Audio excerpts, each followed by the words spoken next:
Hi అండి, నమస్తే. Welcome to my channel. కాకతీయులు నిర్మించిన 1000 సంవత్సరాల కాలం నాటి త్రికూటాలయంకి వచ్చామండి మేము. ఈ ఆలయం ఎక్కడుంది అంటే హైదరాబాద్ నుంచి 66 కిలోమీటర్ల దూరంలో, సంగారెడ్డి నుండి 3 కిలోమీటర్ల దూరంలో, గోదావరికి ఉపనది అయిన మంజీరా నది ఒడ్డున kalpagoor అనే గ్రామంలో ఈ ఆలయం ఉందండి. ఈ ఆలయాన్ని త్రికూటాలయం అంటారు. ఒకసారి ఈ ఆలయం స్ట్రక్చర్ చూడండి, ఏమైనా గుర్తొస్తుందా? ఈ ఆలయం నిర్మాణ శైలి, శిల్పకళ వరంగల్లోని 1000 స్తంభాల గుడి రామప్ప గుడికి దగ్గర పొలికలు ఉంటాయి. కాకతీయుల కళా నైపుణ్యం ఉట్టిపడేలా నందీశ్వర మండపం ఆలయ ప్రధాన సింహద్వారం ముందుగానే మనల్ని కట్టిపడేస్తుంది. నాతో పాటు చూద్దాం రండి. ఈ ఆలయానికి ప్రధాన ఆకర్షణ ఏమిటంటే ఈ నందీశ్వర మండపమేనండి. ఎంత బాగుందో! బయట నుంచి కూడా చూశారు కదా, మొత్తం అంతా కూడా రాతితో నిర్మించబడింది. ఈ నందీశ్వర మండపం దాటిన తర్వాత ప్రధాన ఆలయంలోకి వెళ్దాము. ఈ ఆలయము సలయేటి పైన నక్షత్రాకార అధిష్టానంపై నిర్మించబడిందటండి. ఈ ఆలయం చుట్టూ కనుక చూసినట్లయితే ఆ నక్షత్రాకారంలా కనిపిస్తుంది. రండి లోపలికి వెళ్దాము. ఈ ఆలయ స్తంభాలు చూడండి, ఎంత అద్భుతమైన శిల్పకళ. నేను దగ్గర నుంచి చూపిస్తాను. ఏకశిల మీద ఎంత బాగా డిజైన్స్ చెక్కారో. కాకతీయుల శిల్పకళలో ఇదేనండి విశేషం. రాతి మీద అణువణువు కూడా ఎన్ని డిజైన్స్ చెక్కుతారో.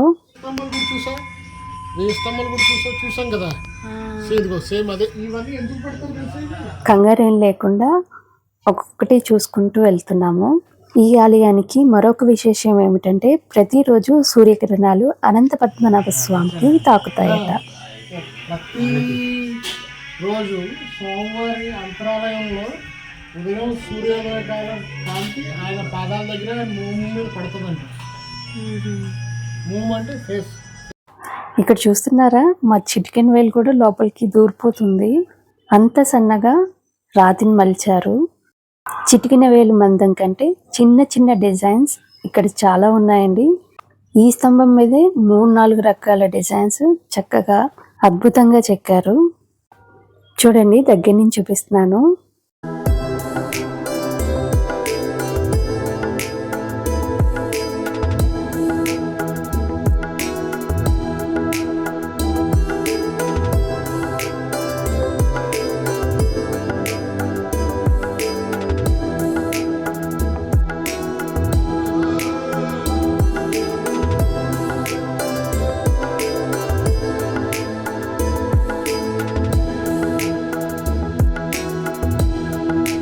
గుడి అయితే చాలా బాగుందండి.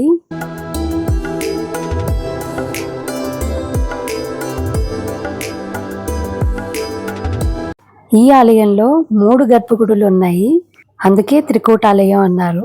వీటిలో మొదటిగా కాశీ విశ్వేశ్వరుడు, అనంత పద్మనాభస్వామి, సంతానవేనుగోపాలస్వామి కొలువై ఉన్నారు. చూస్తున్నారు కదా, ఈ ఎడమవైపు శివాలయం, మధ్యలో అనంత పద్మనాభస్వామి, కుడివైపున సంతానవేనుగోపాలస్వామి కొలువై ఉన్నారు. అందుకే హరిహర క్షేత్రంగా ప్రసిద్ధి చెందింది. మహాశివరాత్రి, వైకుంఠ ఏకాదశి చాలా ఘనంగా జరుపుతారంట. ఇప్పుడు కార్తీక మాసం కదండి, తప్పనిసరిగా ఆలయాన్ని సందర్శించుకోండి. మేము వెళ్ళింది మాత్రం కార్తీక మాసం కన్నా కొంచెం ముందే వెళ్ళాము, అందుకే ఇంత ఖాళీగా ఉంది. ఇక ఆలయ విశేషాలని తెలుసుకుంటూ ముందుకు వెళ్దాం. ముందుగా శివాలయంకి అయితే వెళ్దాము.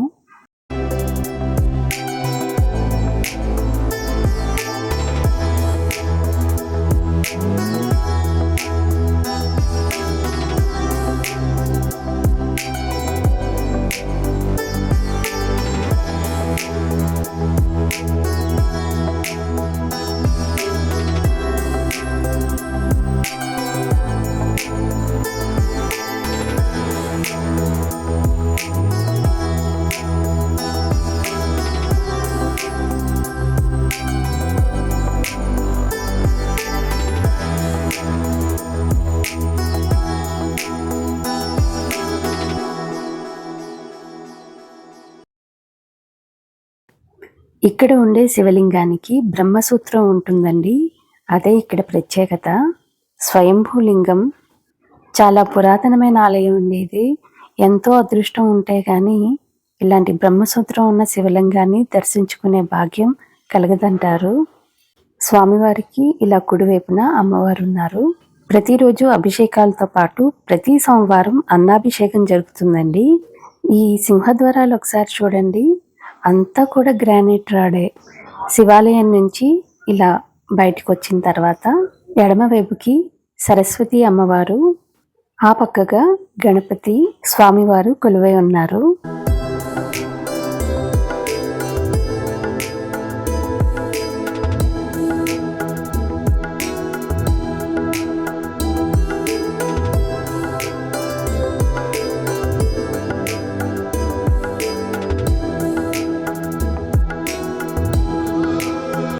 పశ్చిమ దిశలో యోగనిద్రలో ఉన్న శేషశయనుడు అయిన అనంత పద్మనాభస్వామి, లక్ష్మీదేవి, బ్రహ్మదేవుడు సమేతంగా ఉన్నారు. ఇక్కడ అనంత పద్మనాభస్వామితో పాటుగా శివలింగం, నందీశ్వరుడు కూడా ఉన్నారు. ఇక్కడే ప్రతిరోజు స్వామివారి మీద సూర్యకిరణాలు పడతాయి. త్రేతాయుగంలో శ్రీరాములు వారు స్వయంగా ప్రతిష్ఠించిన శివలింగం అండి ఇది. ఇక అక్కడి నుంచి బయటకు వచ్చిన తర్వాత ఎడమవైపు ఇలా విగ్రహాలు కనిపించాయి. చూస్తున్నారా, ఇవి అష్టలక్ష్మి విగ్రహాలు. స్తంభానికి కింద వైపున ఉన్నాయి. నేను అసలు ముందు గమనించనే లేదు. పంతులు గారు మళ్ళీ పిలిచి చూపించారు. దాని తర్వాత ఎడమవైపుకి సంతానవేనుగోపాలస్వామి కొలువై ఉన్నారు. సంతానం కొరకు ఇక్కడ చాలా మంది వచ్చి పూజలు చేయించుకుంటూ ఉంటారంట. ఈ టెంపుల్ మొత్తం కూడా సలిగేటి పైన నిర్మించారని చెప్పాను కదా. పంతులు గారు ఏం చెప్పారంటే, ఇక్కడి నుంచి వింటే సెలయేటి సౌండ్, వాటర్ సౌండ్ వినిపిస్తుందంట. స్వామివారి విగ్రహం కూడా చాలా ఆకర్షణీయంగా ఉందండి. ఇక బయటకు వచ్చిన తర్వాత మండపం మధ్యలో ఇలా కూర్మ అవతారం తాపేలు బొమ్మ అయితే ఉంది. దీన్నే కూర్మ మండపం అంటారు.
వెయ్యేళ్ళైనా చెక్కు చెదరని ఈ అద్భుతమైన ఆలయాన్ని నిర్మించింది ఎవరు? అన్ని వివరాలు కూడా పంతులు గారిని అడిగి తెలుసుకున్నాము. 11వ శతాబ్దంలో కాకతీయులు ప్రతాపరుద్రుడు సేనాధిపతుల్లో ఒక శిష్యుడు ఒంటిమిట్ట ఓబులయ్య గారు ఒంటి చేత్తో నిర్మించిందండి ఈ ఆలయం. చరిత్ర కూడా కలది ఇక్కడ. ఈ గుడికి వెళ్ళడానికి టైమింగ్స్ ఏంటంటే, ప్రతిరోజు ఉదయం 6 గంటల నుండి 11 గంటల వరకు, సాయంత్రం 5 గంటల నుండి 7 గంటల వరకు.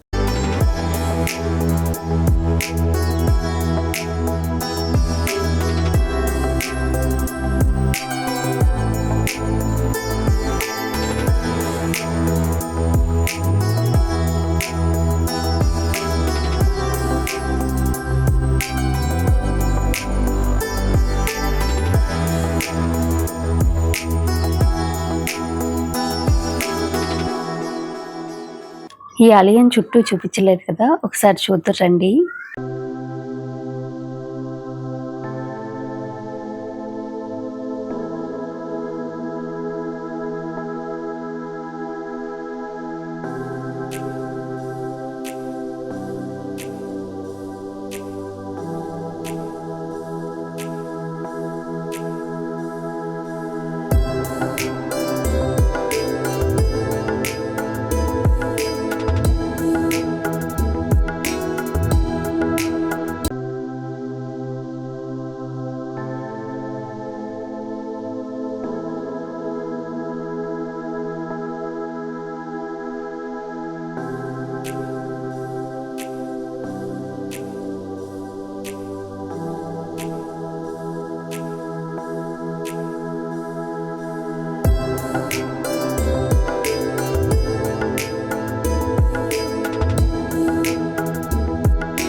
ఇదండి గత 1000 సంవత్సరాలకు పైగా హరిహర క్షేత్రంగా విరాజిల్లుతున్న త్రికూటాలయం.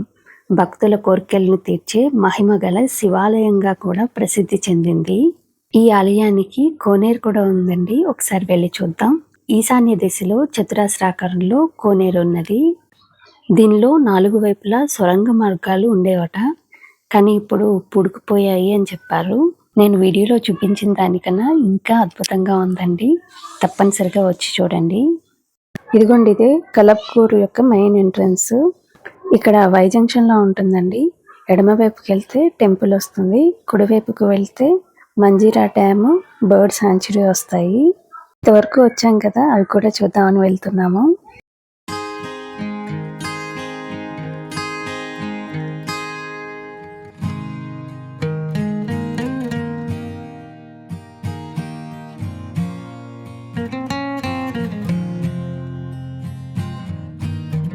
ఇక్కడ రూట్ కొంచెం కన్ఫ్యూజ్ అయ్యాండి. రైట్ సైడ్ వెళ్ళిపోయాం. అలా వెళ్ళకూడదు.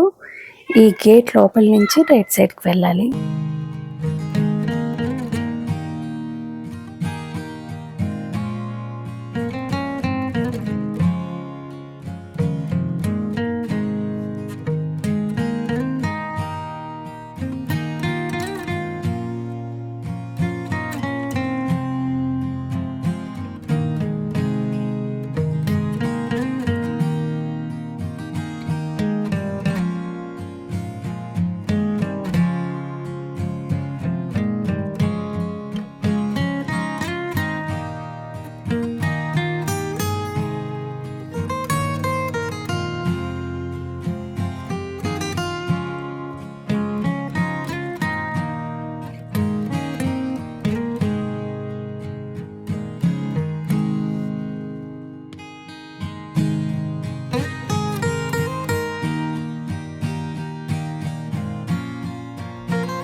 దారి పొడుగున బోర్డింగ్స్ చూసారా, ఎన్ని రకాల పక్షుల బొమ్మలు ఉన్నాయో.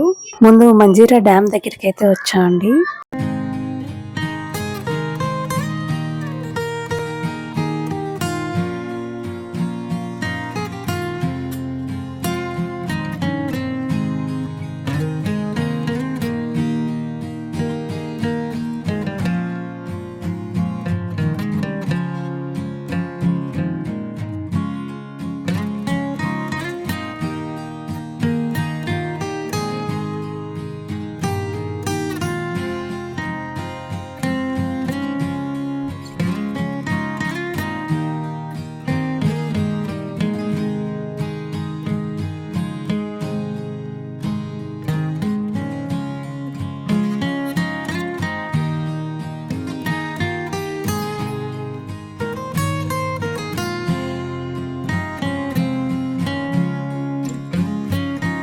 దూరంగా పక్షులు కనిపించాయి చూసారా?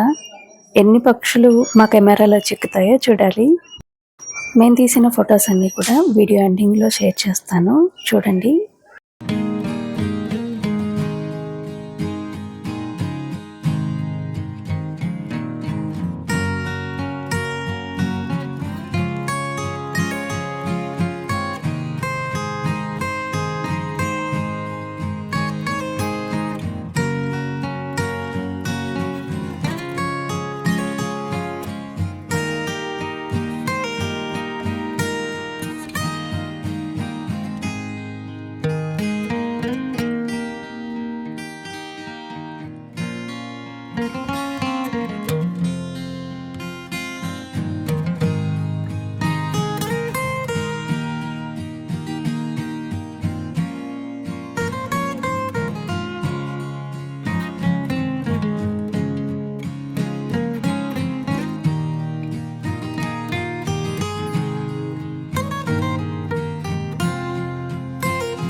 అమ్మయ్య, ఈ పచ్చని చెట్ల దగ్గరికి వచ్చేసరికి ఇప్పటిదాకా తిరిగిన అలసటంతా పోయిందండి. ఒకసారి చూడండి ఎంత బాగున్నాయో.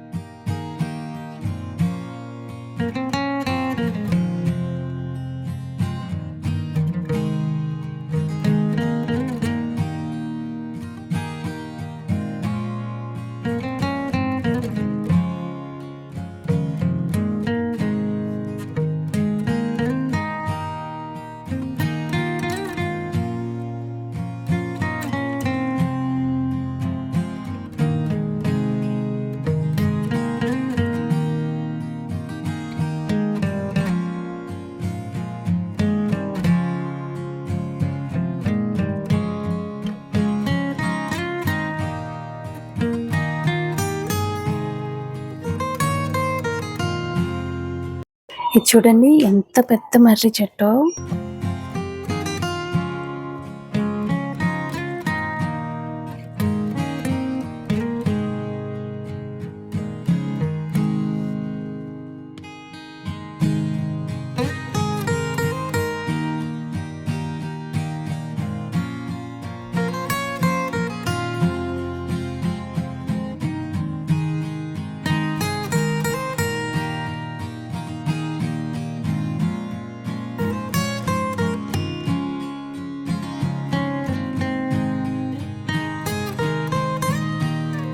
ఇక్కడ ఎన్విరాన్మెంటల్ ఎడ్యుకేషన్ సెంటర్ ఉందండి, చూడ్డానికి వెళ్తున్నాం.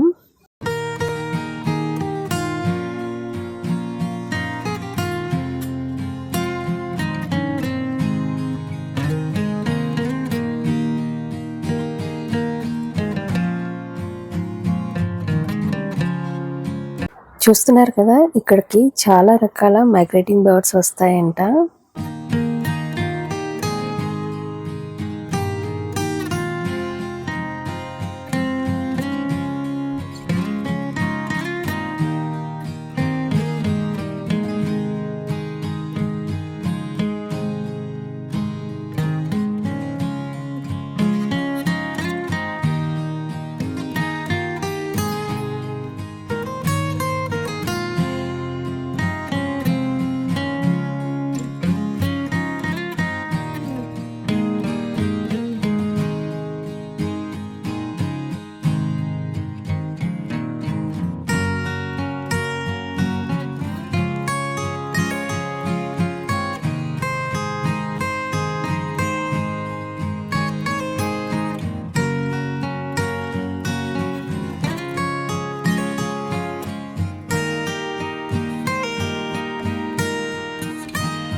ఇక్కడ డ్యామ్ ఎలా ఉంటుంది, దాని చుట్టుపక్కల ఏమేమి ఉంటాయి అన్నది పూర్తి నమూనా అయితే ఉందండి.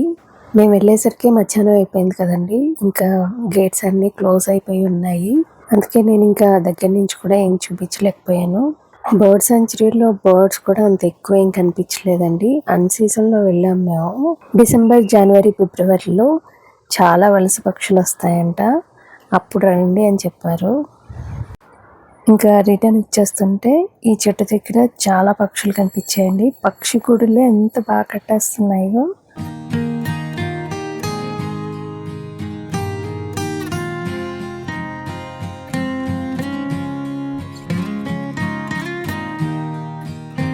వాతావరణం మాత్రం మంచి ఆహ్లాదకరంగా ఉందండి. పచ్చటి పైర్ల మధ్య చల్లటి గాలి.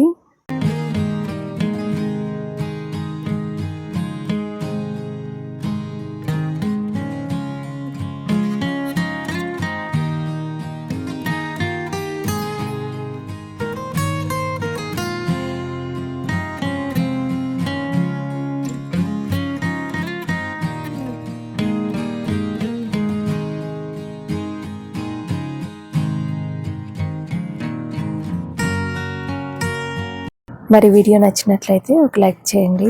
ఎప్పుడైనా ప్లాన్ చేసుకుంటే ఇలా రెండు కూడా కవర్ అవుతాయి. టెంపుల్కి వెళ్ళొచ్చు, డ్యామ్ చూడొచ్చు, బర్డ్ సెంచరీ కూడా చూడొచ్చు. ఇవి మేము తీసుకున్న ఫొటోస్ అండి.